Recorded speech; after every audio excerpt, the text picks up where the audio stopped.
chín cám này đi hai tăng bay tông chín được lo cho là chụp bay tông đấy không phải kia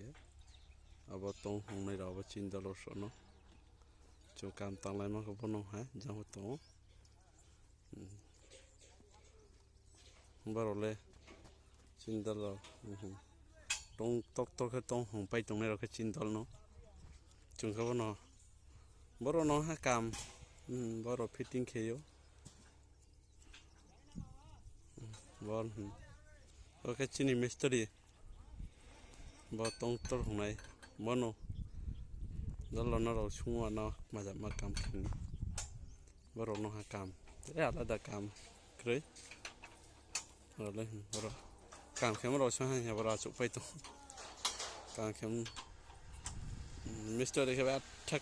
camแค่เขียวเล่นๆอันนี้ฮะบุลcamตองหมดเลยmystery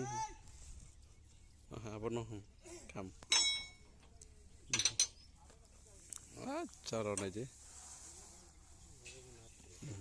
บรอตรงจันทร์ตรงสักขัดตรงในตังในตรงบรอเลยเอาตรงสักกันตรงตอลันตรงพอดีวันเนาะนี่จี